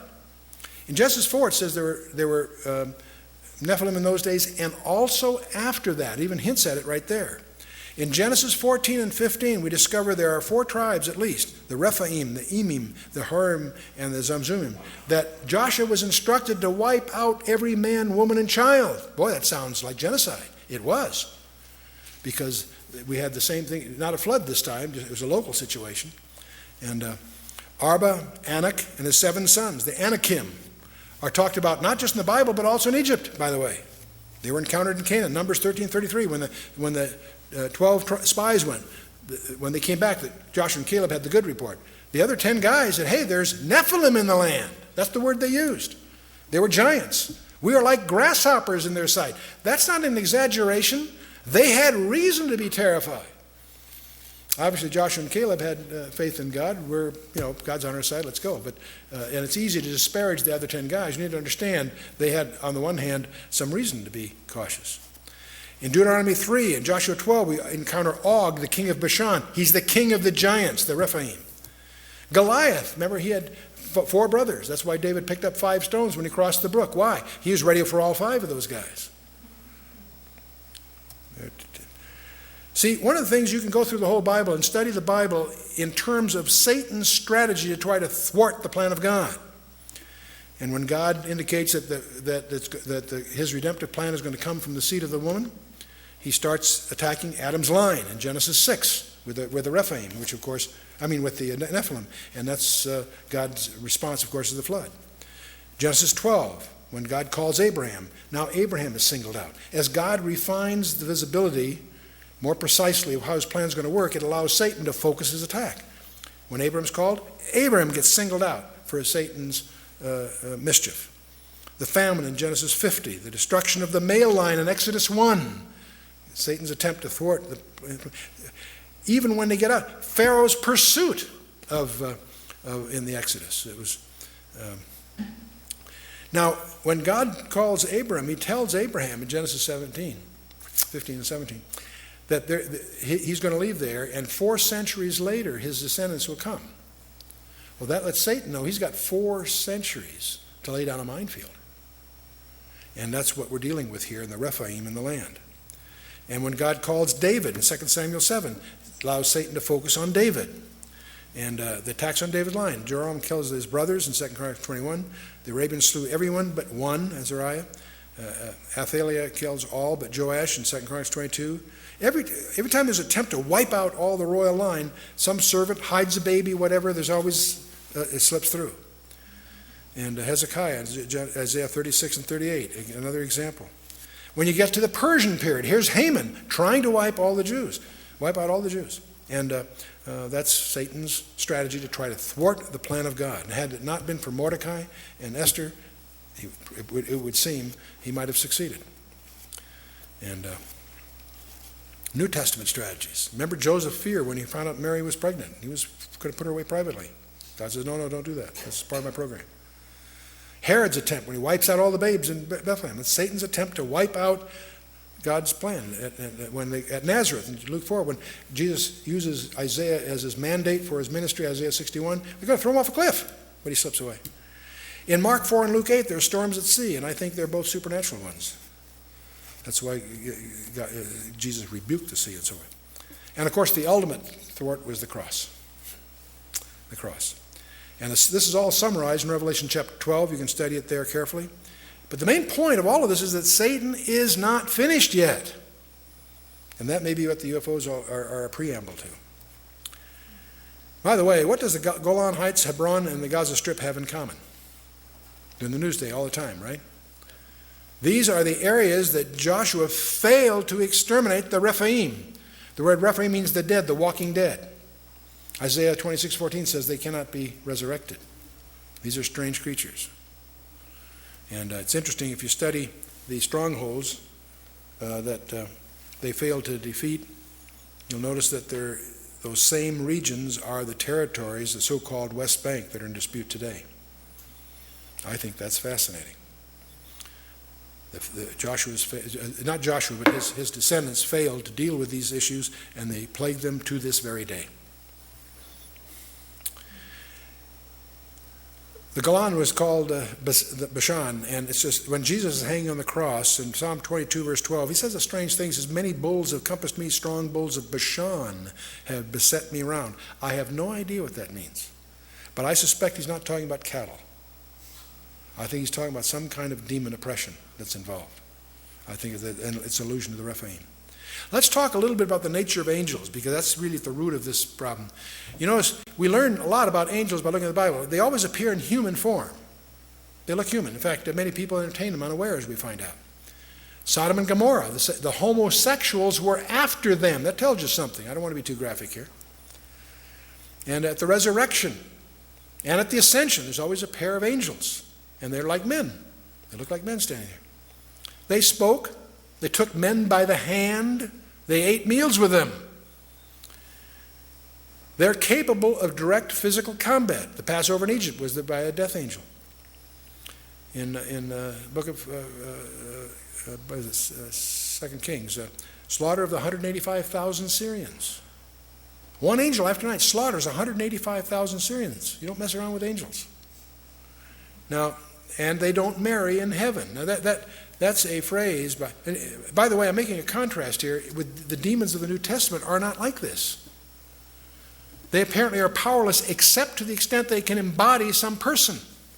They're not like angels. Don't distinguish between fallen angels, the bad guys, and the demons. The demons apparently are disembodied spirits looking for embodiment. The angels don't have that problem. They apparently can materialize. All the way through the scripture we see them that way. We do know they don't marry. Because the question everybody has is, can angels have sex? The scripture says no. No, it doesn't say that. Jesus says, for in the resurrection they neither marry nor are given in marriage, but are as the angels of God. He's talking about that in a resurrection bodies we don't have sex because we're immortal. There is no procreation. There is no reproduction issue. And angels, he's talking here about the angels of God in heaven. I would not speculate on the technologies available to an angel who falls. And that's what we're really dealing with here. Now, there's a strange word that gets overlooked by the scholars in general, and I've participated in some translation issues on this very issue. There's a word called okaterion, and it refers to the body as the dwelling place for the spirit. It only occurs twice in the Scripture, and it's very interesting where it does. It occurs in Jude 6, and it's the word that describes what the fallen angels disrobed from.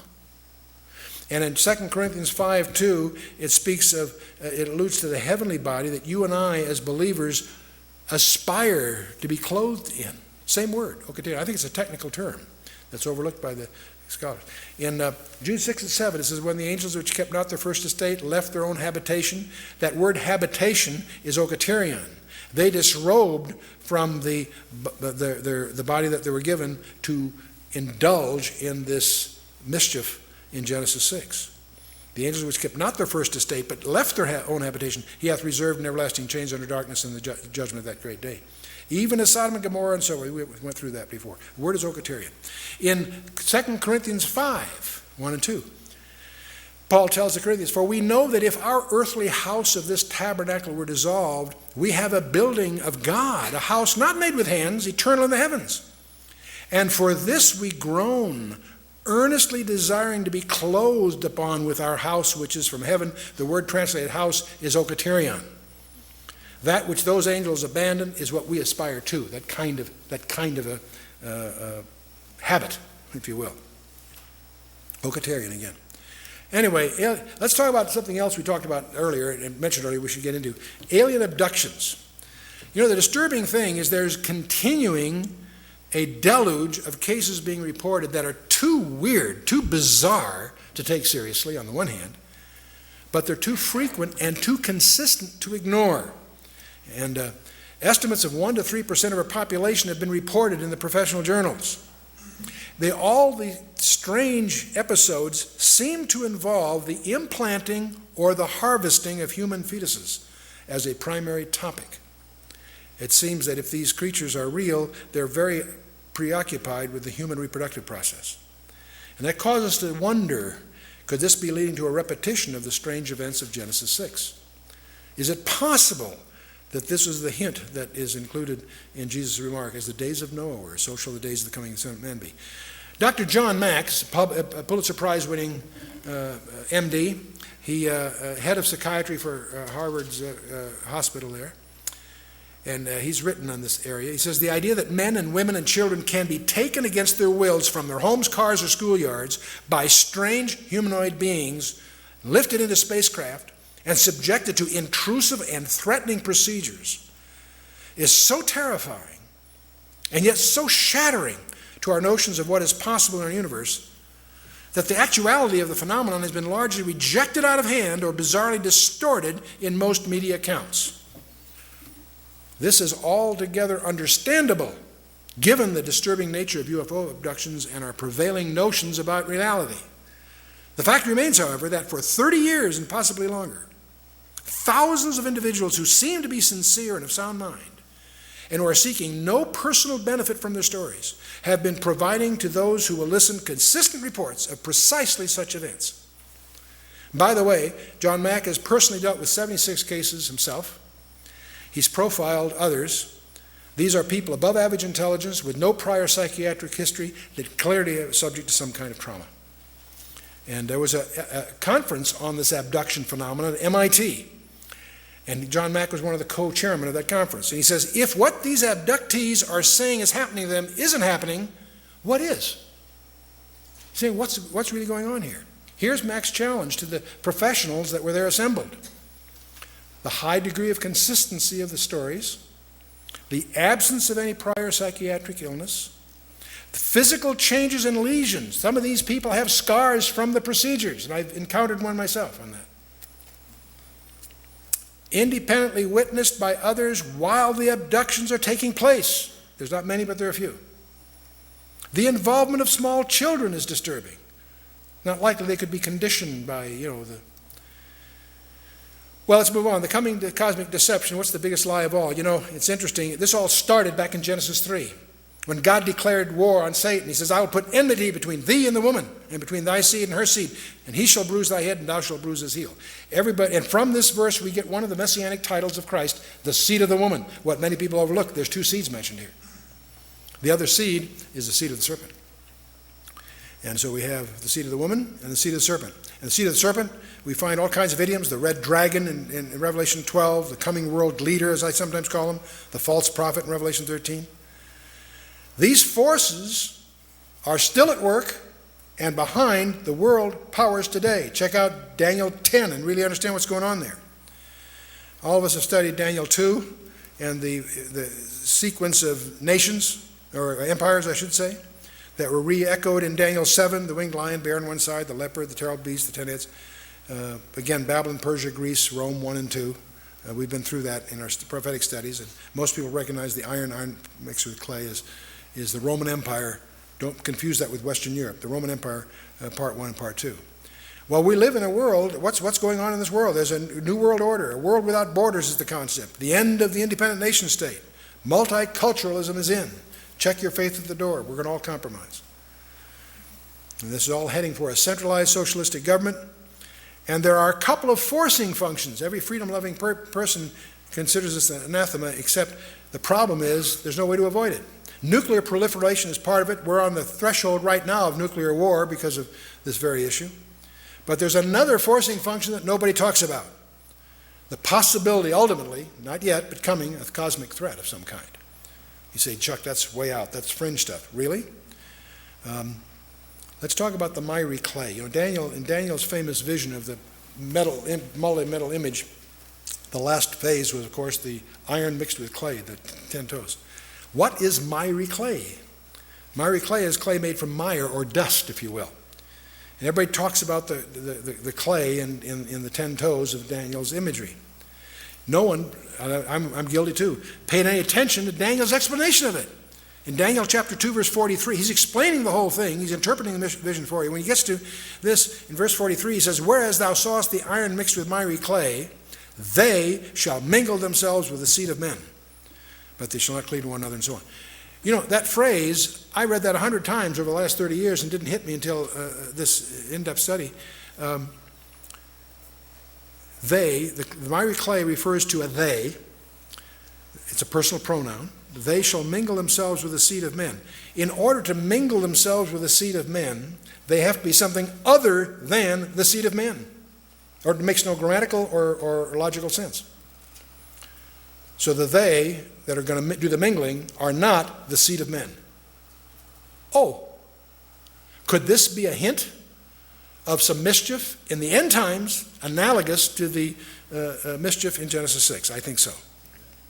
They shall mingle themselves with the seed of men. Boy, there it stares at me. Well, speaking of UFOs in the end times, I remember Walter Martin. I was on his board for many years. My partner and I were the guys that brought him to the West Coast. And we because of his very, very critical ministry to comparative religions, we try to keep him off this subject because we felt it would discredit his ministry. I don't hesitate these days for two reasons. One is I've got nothing to lose. My ministry is probably discredited anyway.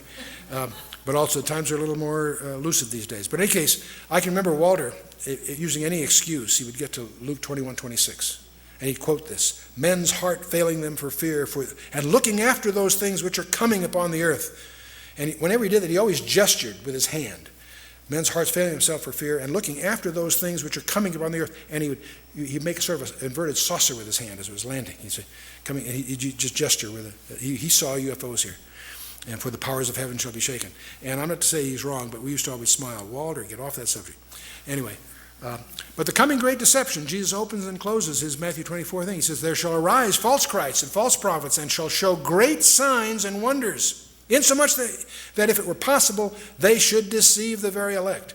What's going to protect you? Your intellectual background? Your knowledge of physics? No way. No way.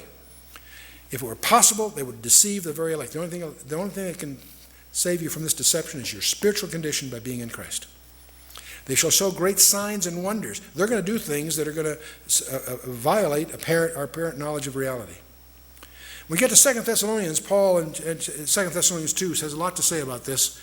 He says, the mystery of iniquity doth already work. Only he who now hindereth will hinder until he be taken out of the way. And then shall the wicked one be revealed, whose coming is after the working of Satan, with all power and signs and lying wonders. The wicked one is going to do miracles. Be prepared for some political leader to raise people from the dead. We're not ready for that. The mystery, see, I think the restrainer is restraining far more than you and I have any idea. More than we have capacity to imagine. I think after the rapture, it's going to get so strange, it's going to be way out there. Now, where does this wicked one come from? It surprises many to realize the Scripture tells us. In Revelation 11 and Revelation 17. Revelation 11, verse 7, and when they shall have finished their testimony, the beast that ascendeth out of the bottomless pit shall make war against them, and shall overcome them and kill them. Where is this guy coming from? From out of the abuso. So he's not just some political leader that happens to be kind of gifted. No, this guy is empowered by Satan himself. And he's coming out of the abuso himself. You get to Revelation 17. The beast that thou sawest was and is not, shall ascend out of the bottomless pit, go into perdition, and they that dwell upon the earth shall wonder whose names are not written in the book of life. The only thing that can protect you from all of this is your position in Christ. 2 Thessalonians goes on, and because they received not the love of the truth that they might be saved, for this cause God shall send them strong delusion that they should believe the lie. Don't assume that you can get saved after the rapture. People will be saved after the rapture. But if you've had an opportunity and turned down the redemption of Christ, this is what it's talking about. Because they received not the love of the truth that they might be saved, and for this cause God will send them a strong delusion that they should believe the lie. Be careful. Don't play that game. If you're going to accept Christ, do it now. Don't wait, or you'll be vulnerable to the big deception. Now, the most absurd war is coming. I always fascinate with Psalm 2, which is a dialogue among the Trinity. Why do the heathen rage and the people imagine a vain thing? The kings of the earth set themselves, and the rulers take counsel together against the Lord and against his anointed, saying, let us break their bands asunder and cast away their cords from us. And it goes on. This whole idea that the world is going to take up arms against God himself astonishes me. I can understand people not believing God or rejecting God, yes. I can't imagine going after him warfare. It just doesn't make sense. Why would the world go after him? I think the Nephilim thing will explain it. You know, it's interesting that the alien types, if you read you wallow through all this literature, Dr. Mark Eastman and I spent a lot of time going through that stuff. You'll discover there's 3 types of these so-called alien creatures that emerge. The grays, those are the diminutives, short, little. You always see them in the entertainment media. There's another group that seem to appear, but sometimes called the Nordics or the Pleiadians. They're about 6 foot tall. They're blonde, blue-eyed. They look like people. Could be around us now. And there's a third group that are the most grotesque of them all, what it's sometimes called the reptilians. These are scaly, weird creatures that look like a refuge from some grade B science fiction movie. There's weird stuff. Well, these 3 always show up. It's interesting, in Revelation 16, verse 13 and 14, I've always wondered, how does the world go to war against God? And John tells us, I saw 3 unclean spirits like what? Like frogs come out of the mouth of the dragon, out of the mouth of the beast, and out of the mouth of the false prophet. For they are the spirits of devils working miracles, which go forth unto the kings of the earth and of the whole world to gather them to the battle of that great day of God Almighty. I think God is going to use some kind of strange creatures, demonic or whatever, to draw the world into this confrontation that is part of the climax that Revelation and the Old Testament deal with. Well, what's our challenge, you and I? Let's wrap it up. I'm going to give you a statement that I want you to challenge. Don't accept what I say or you flunk. I want you to challenge what I'm about to say, although I believe it sincerely. I believe you and I are being plunged into a period of time about which the Bible says more than it does about any other period of time in history, including the time that Jesus walked the shores of Galilee or climbed the mountains of Judea. That's a preposterous statement. But I believe you and I are being plunged into a period of time about which the Bible says more than it does about the whole gospel period. Now, we monitor and publish backgrounders and weekly updates on 10 strategic trends.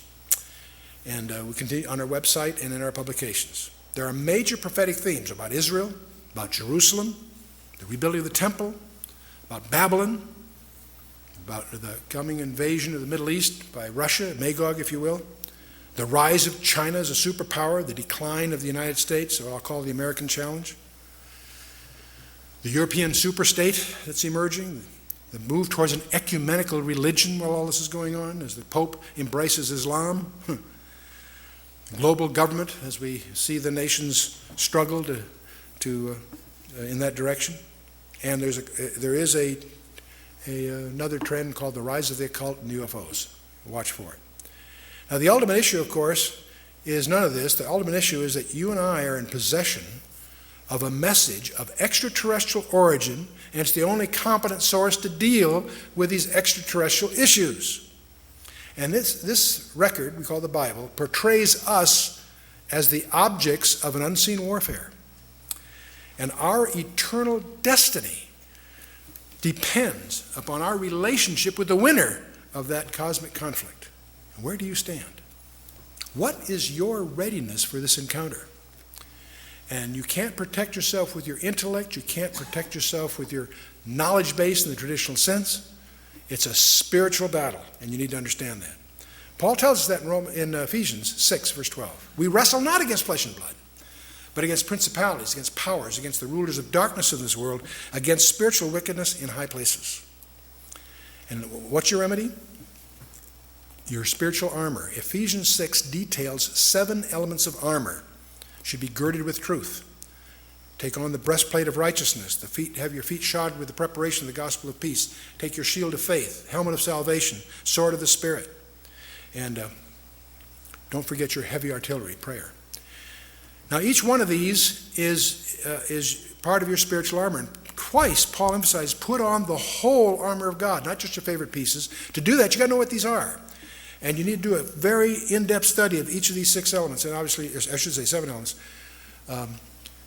We don't have time to do that here, but I urge you to make a commitment to do a serious study of these things. And don't forget the 7th. Many people stop at verse 17. Don't go to verse 18. All right, we have a 24-hour hotline to the throne room of the universe, and he's anxious to hear from us. And we call it prayer. That's your heavy artillery. Keep that in mind. Now, these strategic trends that we monitor on our website, Weapons of Mass, each one is a biblical trend. Each one is a standard category of data collection by the intelligence community, and we tend to monitor them. Weapons of mass destruction, the rise of Islam, the struggle for Jerusalem, the Magog invasion, the rise of the European superstate, the rise of China, biotech and global pestilence is another one, ecumenical religion, global government, and the American challenge. Now, each one of these, we have backgrounders on. Each one of these is on our website, and there's no passwording required. You can get your background by just dialing in. We also will give you a weekly update. Once a week, we call it e-news. If you will sign on our website, give us your email address, no charge. You can turn it off if and so you want to. We will send you each week 1-page summary of what happened this week that's biblically relevant, and we'll give you the links as to who's following that competently. No charge. It's part of our ministry to make you aware of the times in which we live and its spiritual ramifications. So what do you do besides this? We also publish, probably the most popular things we've done, Learn the Bible in 24 Hours. It's available as a book, and it's also available as a CD-ROM with over 1,400 computer-animated diagrams. And it will take you from Genesis to Revelation in 24 one-hour sessions. That sounds audacious, but 24 one-hour sessions accompanied by computer-aided diagrams covers a lot of ground. What it'll do is give you a grasp, a respect for the integrity of the whole package, and you'll be able to navigate all the way through whatever issue you may have. If you survive that ordeal, we also publish expositional commentaries on each book of the Bible, verse by verse, with detailed notes, diagrams, and what have you, and they're available on a week-to-week basis or as packages. They're also now available on CD-ROM, which makes them much less expensive and also allows many of them to be accompanied with computer-animated diagrams. We also publish topical briefings. Most of you may be familiar with our briefings. We have probably well over 80, maybe 100 topics, biblical, scientific, geopolitical, what have you. And we're also starting to get into videos like the one that you're watching. And we have other resources, of course, a monthly news journal that the first year is free if you sign up for that. Our internet site is the flagship of our entire ministry. I encourage you to look it over. It's been much heralded We're one of the oldest sites on the net, and we have a really talented team. The Lord has really blessed us with both the team and the content and the response to it. The strategic trends, of course, are monitored there.